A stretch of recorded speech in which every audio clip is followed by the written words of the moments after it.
이유가 그렇습니다. 삶은 멀리서 보면 희극이고 가까이서 보면 비극이다. 진정으로 웃으려면 고통을 참아야 하며 나아가 고통을 즐길 줄 알아야 한다. 아무리 큰 역경이 닥쳐오더라도 비록 꼬꾸라져 땅에 머리를 찧었을지라도 그것이 바로 내 지팡이를 짚고 일어서 중산모를 바로잡고 넥타이를 바로 맬 수 있는 이유다. 이 말은 1977년에 작고한 영국의 코미디언이며 영화 감독이었던 찰리 채플린의 말입니다. 역경 속에서 희극을 찾으려고 한 그의 노력이 보입니다. 그러나 무신론자로서 그에게도 한계가 있습니다. 그가 이런 말을 계속 남겼습니다. 왜 굳이 의미를 찾으려고 하는 것인가? 무슨 인생의 의미를 찾으려고 하는 것인가? 인생은 욕망일 뿐이지 의미가 아니다. 인생은 그냥 욕망이다. 나는 돈을 벌기 위해 사업을 시작했고 거기서 예술이 나왔다. 사람들이 이 말에 환멸을 느껴도 어쩔 수 없다. 그것은 사실이니까. 나는 돈을 벌기 위해서 산다. 그것이 사실이니까.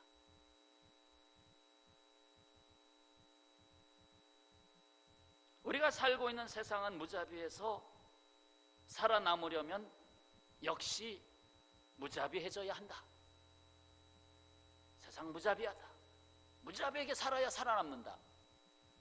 찰리 채플린의 말입니다. 무신론자의 말입니다. 그의 이 솔직한 말들이 바로 이 세상이 구원을 받아야 할 현실을 말해주는 것입니다. 왜 세상이 구원을 받아야 되는지. 멀리서 보면 웃고 있지만 속으로 들어가 보면 비극이 바로 구원받아야 할 세상입니다.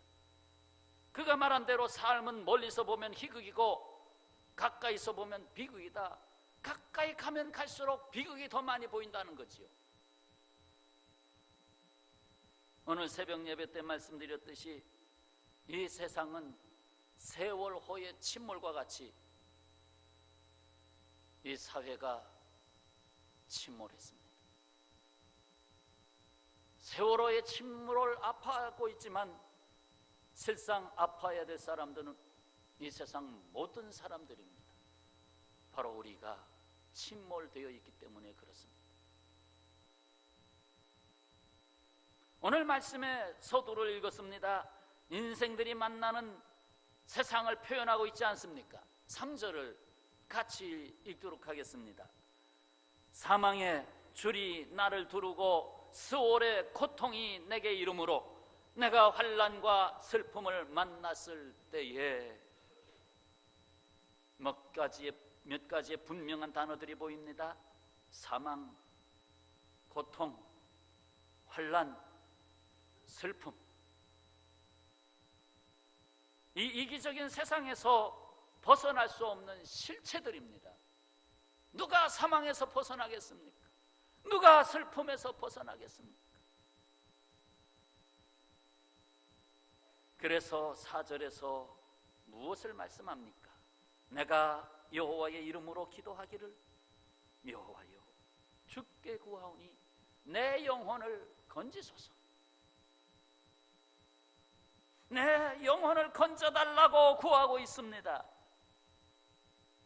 불의에 젖은 이 세상의 사람들은 교만하고 이기적인 삶에 젖어 있습니다. 그러나 우리 구원하시는 하나님은 어떠하십니까? 5절 말씀에 여호와는 은혜로우시며 의로우시며 우리 하나님은 긍휼이 많으시도다. 은혜로우신 하나님, 의로우신 하나님, 긍휼이 많으신 하나님, 바로 여기에 우리의 소망이 있습니다. 세상이 스스로 구원에 이룰 수 없는 것을 하나님께서 하십니다. 스스로 구원에 이룰 수 없는 세상, 오직 하나님만이 하십니다. 그래서 8절 말씀을 다 같이 읽겠습니다. 8절 말씀, 주께서 내 영혼을 사망에서, 내 눈을 눈물에서, 내 발을 넘어짐에서 건지셨나이다. 아멘. 누가요? 주님께서 건지셨나이다. 이것이 구원입니다. 이것이 기독교가 말하는 구원입니다. 이 세상이 끝나는 날까지 변함없으신 하나님의 약속입니다. 세상 끝나는 날을 예언하고 말씀하신 요한계시록 그 마지막 부분을 한번 펴봅시다. 21장 4절 말씀에 이 약속이 어떻게 나와 있는지 21장 4절 신약성경 끝부분을 같이 펴겠습니다. 요한계시록 21장 4절 말씀.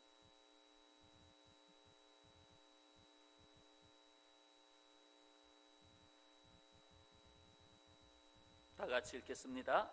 모든 눈물을 그 눈에서 닦아주시니 다시는 사망이 없고 애통하는 것이나 곡하는 것이나 아픈 것이 다시 있지 아니하리니 처음 것들이 다 지나갔음이로라. 아멘. 영원한 부활을 말씀하고 있는 내용입니다. 오늘 시편 저자를 대체로 다윗으로 보고 있습니다. 그래서 그 다윗에게서 이 믿음을 봅니다. 10절 11절 내가 크게 고통을 당하였다고 말할 때에도 내가 지금 고통 중에 있습니다, 제가 지금 죽음과 같은 고통 속에 있습니다 말할 때에도 나는 믿었도다. 한편 내가 놀라서 이르기를 모든 사람이 거짓말쟁이라 하였도다. 심지어 그의 아들 압살롬에게까지 배반을 당한 다윗 왕 아닙니까? 그래서 그렇게 말이 나오겠지요. 이 세상에 믿을 게 어디 있느냐 하는 말입니다. 아들도 믿을 수 없었는데 사실 자기 자신도 믿을 수 없지 않습니까? 인간이 인간을 의지한다는 것 그 자체가 큰 불안과 두려움이 아닐 수가 없습니다. 사람은 흙에서 났습니다. 하나님의 형상이 들어가 있지 않으면 흙덩어리에 불과합니다. 하나님의 형상이 회복되지 않으면 그 어떤 존재보다도 가장 위험한 존재가 아닐 수가 없습니다. 하나님의 형상이 회복되지 않으면 그거보다도 위험한 존재가 없습니다. 왜? 인간은 타락해버리면 악한 꾀를 품기 때문에, 악한 생각을 갖기 때문에, 악한 지혜를 갖기 때문에 사자보다도 호랑이보다도 독사보다도 위험한 존재가 되는 것입니다. 이번에 큰 슬픔을 가져다 준 세월호 침몰 사건도 결국 믿을 수 없는 사람에게서 나오고 있는 거 아닙니까? 믿을 수 없어요. 돈에 욕심이 많으니까 별의별 것 갖다 더 붙이고, 또 자기 생명에 대한 이기적 욕심이 더 많으니까 내가 살 기회가 됐으니 난 빠져나와야 되겠다. 그 순간에 다른 사람을 생각할 여지가 없는 거예요. 훈련이 안 된 거예요. 우리 그리스도인들은 훈련된 사람이어야 됩니다. 정말 내가 죽을 지경에 처했을 때 예수님은 나를 위해서 죽었는데 나는 내가 살고자 맨 앞에 설 거냐, 아니면 다른 사람을 살려주고자 맨 뒤에 설 거냐 하는 그 문제 앞에 항상 생각하고 있어야 합니다. 아마 지금 당장 교회 안에서 본당에서 불이 나서 후다닥 나간다고 생각해보세요. 후다닥 나가다가 저 계단에서 와르르 무너지고 막 다치고 그럴 거예요. 그러나 어서 나가세요. 노약자들, 어린 생명들 어서 저 잠옷실부터 먼저 다 빠져나가세요. 그리고 천천히 나갈 수 있겠습니까?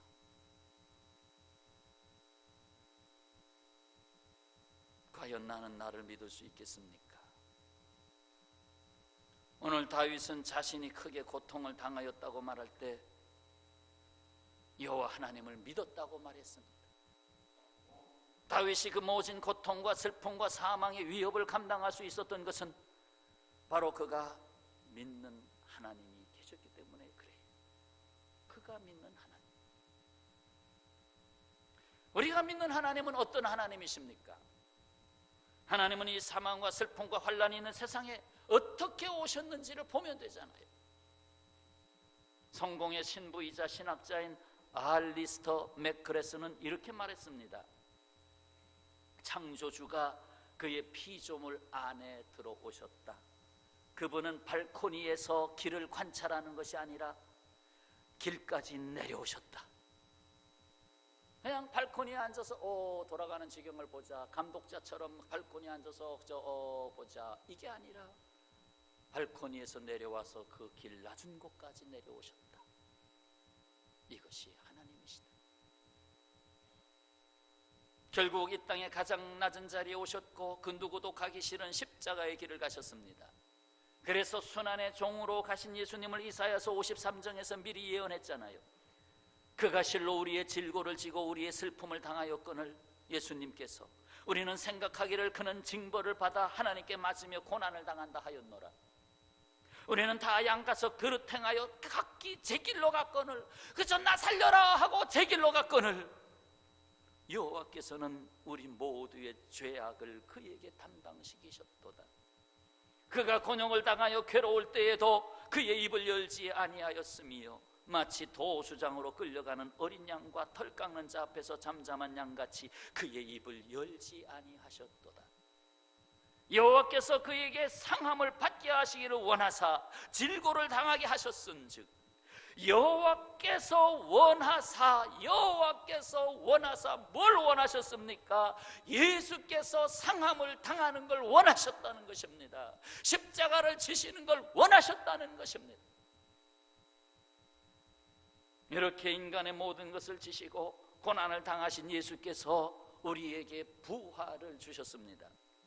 창세기에 보면 하나님이 창조하신 후에 저녁이 되고 아침이 되었다고 표현하고 있습니다. 매일같이 엿새 동안의 창조에 맞추어 저녁이 되고 아침이 되니 이는 첫째 날, 이는 둘째 날, 이는 셋째 날 6차례 반복하여 나옵니다. 하루를 아침에서 저녁으로 표현하지 않고 우리는 그렇잖아요. 대체적으로 아침에 아이고 하루의 시작이다, 저녁에 눈을 감아 아이고 오늘도 일이 다 끝났다. 그러나 성경 창세기에서 그렇게 첫 장에서 그렇게 표현 안 하고 있습니다. 저녁이 되고 아침이 되니 첫째 날이다. 저녁이 되고 아침이 되니 둘째 날이다. 처음부터 하나님은 부활의 약속을 담아주셨습니다. 인생이 고통과 슬픔과 사망의 잠을 자게 될 것을 아시는 하나님께서 인간의 삶에 희망을 약속하신 것입니다. 어려움에 부딪히고 고통 가운데 있어도 심지어 죽음이 다가오는 저녁에도 인생의 저녁에도 아침을 보는 희망을 말씀하고 계신 것입니다. 이에 다윗은 시편 30편에서 이렇게 찬송했습니다. 그의 노염은 잠깐이요 그의 은총은 평생이로다. 저녁에는 울음이 깃들일지라도 아침에는 기쁨이 오리로다. 다윗은 사망에서 건져서 부활의 삶을 주신 하나님의 은혜를 찬양했습니다. 12절 말씀, 내게 주신 모든 은혜를 내가 여호와께 무엇으로 보답할까? 내가 고통과 사망의 진토와 같은 세상에서 내가 살고 있지만 그러나 체험을 하고 또 체험을 해보니 그 속에 하나님의 은혜가 있었더라. 부활의 삶을 체험한 사람들은 한결같이 은혜를 찬양했습니다. 다윗은 예수님 이전의 사람이지만 다윗은 부활의 신앙을 가진 사람입니다. 이사야 선지자는 전합니다. 이사야 30장 18절, 여호와께서 기다리시나니 이는 너희에게 은혜를 베풀려 하심이요 일어나시리니 이는 너희를 긍휼히 여기려 하심이라. 아멘. 사도 바울이 전합니다. 로마서 6장 15절, 그런즉 어찌하리요 우리가 법 아래에 있지 아니하고 은혜 아래에 있으니 죄를 지으리요 그럴 수 없느니라. 은혜 아래에 있다. 그리고 바울은 부활장인 고린도전서 15장에서 이렇게 간증하지 않습니까? 내가 나 된 것은 하나님의 은혜로 된 것이니 내게 주신 그의 은혜가 헛되지 아니하여 내가 모든 사도보다 더 많이 수고하였으나 내가 한 것이 아니요 내가 한 것이 아니요 오직 나와 함께 하신 하나님의 은혜라. 이 한 절에서 무려 은혜를 3번, 은혜 3중창이 나왔습니다. 하나님의 은혜로 됐습니다. 하나님의 은혜가 헛되지 않습니다. 오직 나와 함께 하신 하나님의 은혜입니다. 히브리서 기자는 이렇게 외쳤습니다. 12장 28절에 그러므로 우리가 흔들리지 않는 나라를 받았은즉, 흔들리지 않는 하나님의 나라를 받았은즉 은혜를 받자라고 했습니다. 베드로전서 1장 13절에서는 마지막 때를 사는 사람들에게 무엇이라 말씀했습니까? 그러므로 너의 마음의 허리를 동이고 근신하여 예수 그리스도께서 나타나실 때에, 재림하실 때에 너희에게 가져다 주실 은혜를 온전히 바랄지어다 라고 했습니다. 재림하실 때까지도, 그때에도 또 은혜를 가지고 오시겠다. 사랑하는 여러분, 성경 마지막 장 마지막 절이 뭔지 아십니까? 요한계시록 22장 21절입니다. 거기서 말씀합니다. 주 예수의 은혜가 모든 자들에게 있을지어다. 아멘. 은혜가 있을지.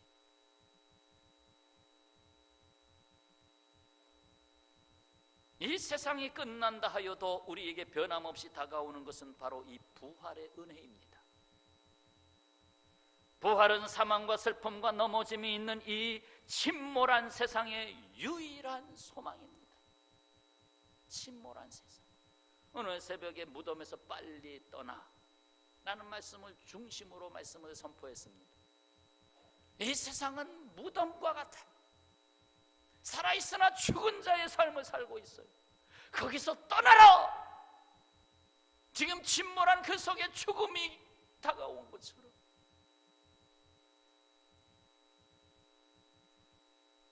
우리의 유일한 소망, 부활입니다. 다윗이 성도의 죽음 후에 있는 부활을 바라보고 있음을 봅니다. 15절 16절 그의 경건한 자들의 죽음은 여호와께서 보시기에 귀중한 것이로다. 성도의 죽음은 귀중하다.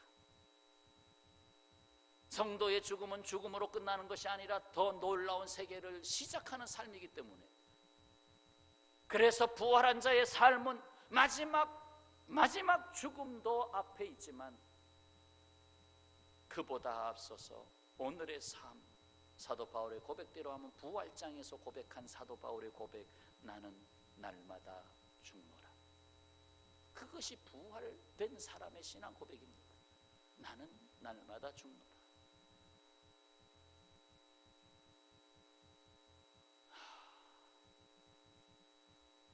내가 마지막에 나가야지. 그 훈련이 되지 않은 사람은 선원이 될 수 없다고 생각합니다. 내가 마지막까지 교회를 지켜야지 하는 각오가 없이 목사가 될 수 없다고 생각합니다. 내가 이 회사의 직원들이 끝까지 살아남을 때까지 내가 마지막 모든 것 짐을 져야지 하지 않으면 사장이 될 수 없다고 생각합니다. 이 나라는 지금 꼭대기서부터 붕괴하고 있습니다. 그래서 꼭대기가 제일 밑으로 내려갔습니다. 뒤집혔습니다. 하나님이 왜 이번 이 고난의 형상을 보여주고 있는지 깊이 생각해야 합니다. 하나님이 지금 이 시대 속에 무슨 메시지를 지금 전하고 있는지, 살고자 하고 조금이라도 더 돈을 벌려고 하지만 결국은 한순간에 멸망하잖아.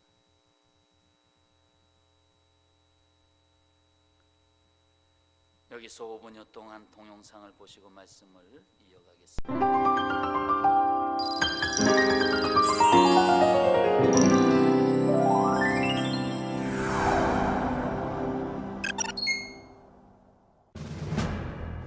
1849년 12월 러시아 셰메노프 광장에 위치한 사형자. 사형대 위에 반체제 혐의로 잡혀온 28살의 젊은 사형수가 서 있었습니다. 매서운 바람을 뚫고 집행관이 소리쳤습니다. 이제 사형자 마지막 5분의 시간을 주겠다.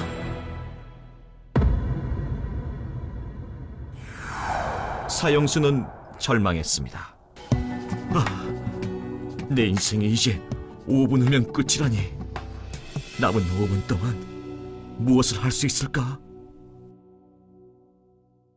그는 먼저 가족과 동료들을 생각하며 기도했습니다.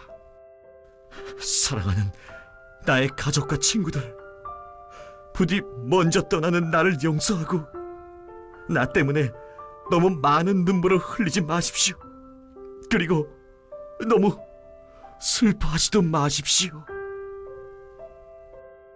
집행관은 2분이 지남을 알렸습니다.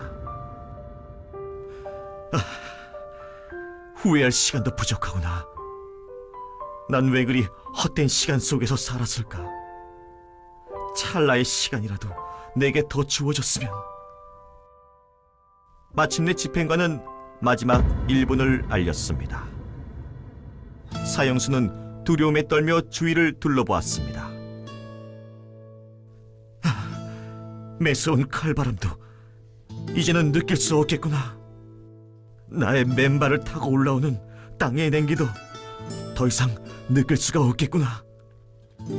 더 이상 볼 수도 없고 만질 수도 없겠구나. 모든 것이 아쉽고 아쉽다. 사형수는 처음으로 느끼는 세상의 소중함에 눈물을 흘렸습니다. 자, 이제 집행을 시작하겠어. 사람들의 발자국 소리가 들리고 저편에서 사격을 위해 대열을 이루는 소리가 들렸습니다. 살고 싶다. 살고 싶다. 조금만 더. 조금이라도. 탄환을 장전하는 소리가 먼저 그의 심장을 뚫었습니다. 바로 그 순간 멈추시오! 멈추시오! 한 병사가 소리치며 형장으로 달려왔습니다. 사형 대신 유배를 보내라는 황제의 전갈이 도착한 것이었습니다. 가까스로 사형은 멈췄고 사형수는 죽음의 문턱에서 극적으로 돌아올 수 있었습니다. 그 사형수가 바로 러시아의 대문호 도스토옙스키였습니다. 죽음의 문턱에서 돌아온 그날 밤, 도스토옙스키는 담담한 어조로 동생에게 편지를 썼습니다. 지난 일들을 돌이켜보고 실수와 게으름으로 허송세월했던 날들을 생각하니 심장이 피를 흘리는 듯하다. 인생은 신의 선물. 모든 순간은 영원의 행복일 수도 있었던 것을 조금 더 젊었을 때 알았더라면 이제 내 인생은 바뀔 것이다. 다시 태어난다는 말이다. 이후 시베리아에서 보낸 4년의 유배 생활은 그의 인생에서 가장 값진 시간이 됐습니다. 혹한 속에서 무려 5kg에 넘는 족쇄를 매단 채 지내면서도 그는 창작 활동에 몰두했습니다. 글쓰기가 허락되지 않았던 유배 생활이었지만 시간을 낭비할 수 없어 종이 대신 머릿속으로 소설을 쓰기 시작했고 심지어 그 모든 것을 외워버리기까지 했습니다. 유배 생활을 마친 후 세상 밖으로 나온 도스토옙스키는 인생은 5분의 연속이라는 각오로 글쓰기에 매달렸고 1881년 눈을 감을 때까지 수많은 부류의 명작을 발표했습니다. 죄와 벌, 카라마조프의 형제들, 영원한 만남 등 지금까지도 널리 사랑받는 작품을 쓴 도스토옙스키. 그는 훗날 소설 백치에서 사형대위 최후의 5분을 다음과 같이 수레하였습니다.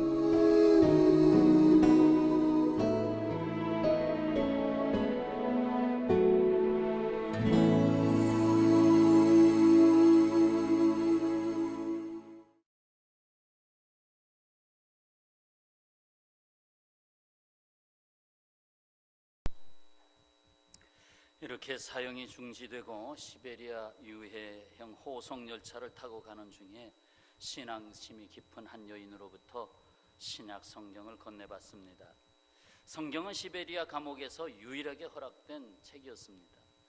그는 하나님이 자신에게 부여한 사명을 이룰 또 한 번의 기회를 준 것이라는 것을 깨닫게 됐고, 그 성경책을 읽고 또 읽었습니다. 수년 후에 그가 유배형에서 풀려나왔을 때에 그는 신실한 신앙인이 되어 있었습니다. 다음과 같은 유명한 말을 통해서 그의 신앙을 볼 수 있습니다. 누군가 내게 예수 그리스도의 가르침이 진리가 아님을 증명할 수 있다면 그렇게 하라. 그래도 나는 여전히 진리가 아니라 그리스도를 믿을 것이다. 그리스도를 믿을 것이다. 그는 유배 생활 초기에 감옥에서 함께 지내는 사람들이 얼마나 추악한지, 인간의 추악한 모습을 보았습니다. 인간의 본성이 원래 선하다는 그의 가치관이 산산이 무너져 내렸습니다. 하지만 세월이 흐르면서 그는 가장 비천하게 보이는 죄수에게서도 하나님의 형상이 깃들여 있음을 발견하게 됩니다. 그는 인간이란 사랑을 받으면 다른 사람을 사랑할 수 있는 존재가 된다 하는 걸 보았습니다. 사랑하는 여러분, 이 세상은 죽는다 하고 울부짖으며 소리치고 있습니다. 그러나 부활의 주님은 우리에게 이렇게 말씀하십니다.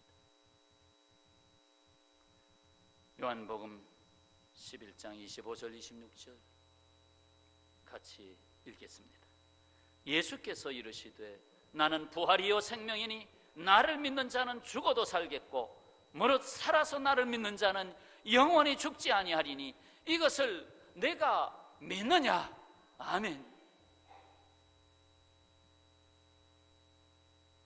나를 믿는 자는 죽어도 산다.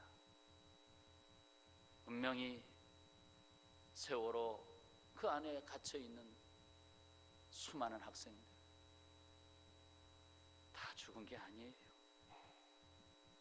나를 믿는 자는 죽어도 산다. 그 약속이 있어요. 죽어도 산다.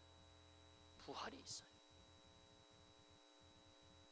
코이라는 잉어가 있어요. 코이라는 잉어. 일본 사람들이 많이 기른다고 하는데 어항에서 기르면 5cm 정도 자라고 연못에다 놓고 기르면 20cm 정도 자라고 흐르는 강물에서 기르면 1m 이상 자란다. 5cm하고 1m는 20배가 넘습니다.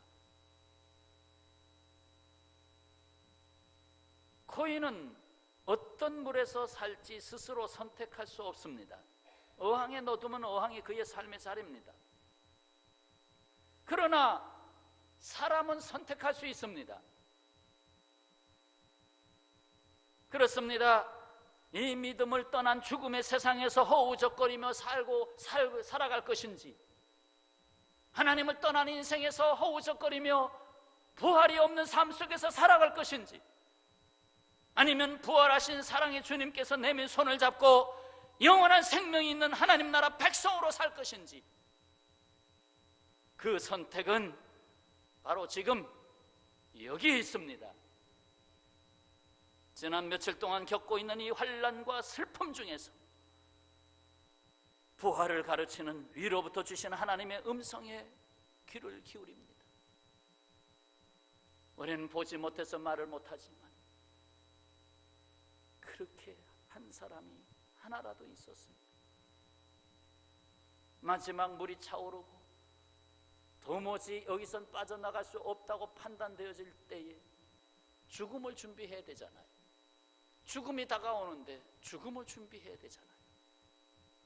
이제는 우리가 죽음을 준비할 시간이다. 그때에 한 소년이, 한 학생이 입을 열어 외칩니다. 상상입니다. 사랑하는 친구들, 이제 우리는 갈 준비를 해야 되겠어. 모든 문이 다 닫혔어. 나갈 수가 없어. 근데 오직 하나의 문이 열렸네. 문이 되신 예수 그리스도. 문이 되신 예수 그리스도 그 문만은 여기서 열려있네. 사랑하는 친구들이여, 예수님을 믿고 그 길로 갑시다. 1초라도 됩니다. 1초라도 예수님 믿을 수 있는 시간이 있습니다. 예수님 믿고 부활의 길로 갑시다.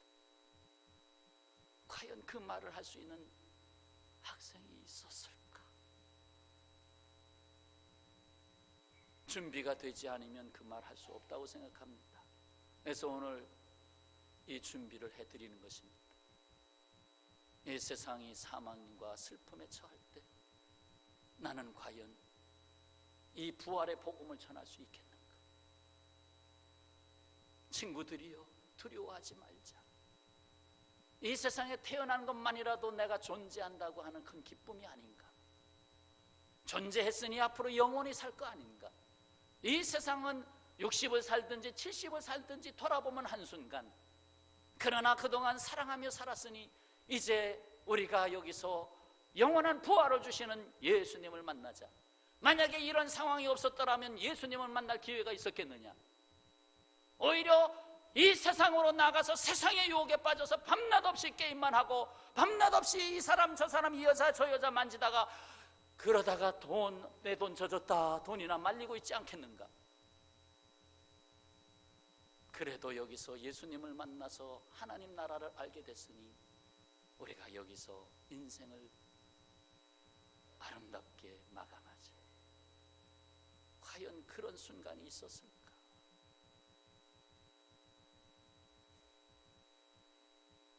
고난 주간에 준 큰 슬픔, 그 슬픔이 부활의 소망을 가르칠 수 있는 하늘의 메시지로 분명히 들려와야 할 것입니다. 이 시간 잠시 한 2, 3분 통성으로 기도하겠습니다. 하나님, 기적이 아니면 살 수가 없습니다. 한 사람이라도 살아나면 큰 희망이 되겠습니다. 200명 다 구할 수 없습니다. 한 생명만 살아있어도 큰 기적입니다. 위에서 기도해 주시고, 또 이 일로 인하여 이 여파가 이 사회에 부작용으로 나타나지 아니하고 서로 싸매주고 부활의 소망 예수님께로 돌아오는 계기가 되고 이 사회가 침몰하지 않도록 기도해 주시기 바랍니다. 다 같이 합심해서 기도합니다. 아버지 하나님, 고난과 부활을 함께 생각했던 지난 나날들, 그 중에서도 며칠 동안은 너무나도 아버지 있어서는 안 될 일이 일어났습니다. 아버지, 이 사회가 침몰하고 있습니다. 인간의 심성이 침몰하고 있습니다. 하나님, 누가 건져내겠습니까? 하나님 아버지, 주여 긍휼히 여기소서. 사랑의 하나님, 십자가를 지신 하나님, 사랑하는 아들 딸들이 아버지 우리는 보지 못합니다. 아버지, 그러나 하나님 아시오니 주여 한 생명이라도 건져내 주시옵소서. 아버지, 이 모든 사건을 보며 이 땅에 살아온 수많은 인생들, 아버지 내 자신을 돌아보며 과연 하나님이 원하시는 인생을 살고 있는지, 내가 살고자 하여 내가 도리어 더 많은 무덤을 만들어내고 있지는 않은지 주여 돌아보며 이때에 주시는 하나님의 음성을 듣습니다. 아버지, 이제는 살려주는 자가 되기 위하여 아버지 맨 마지막에 살아나갔다가는 각오를 갖고 살아갈 수 있도록 역사하여 주시옵소서. 특히나 한국교회가 다시금 깨어 일어나 하나님이여 아버지 죽음의 실험을 하고 있는 교회들이 부활의 증거가 다시 드러나고 이 세상을 바르게 살려줄 수 있는 귀한 역사가 되게 하여 주옵소서. 하나님이여, 교회를 향하여 먼저 매를 드신 줄 압니다. 너희가 그동안 뭐 했느냐? 왜 사람들을 죽음으로 몰아가게 하느냐? 주여 하나님, 예수 그리스도의 십자가 다시 품고 하나님 주님을 바르게 따라갈 수 있는 저희들의 발걸음 되게 하여 주옵소서. 온 집안 또 이웃과 이 나라 온 세계가 다시금 부활의 은총을 입을 수 있도록 축복하여 주옵소서. 긍휼에 크신 예수님의 이름으로 기도하옵나이다. 아멘. 아버지 하나님, 하나님께서 하십니다.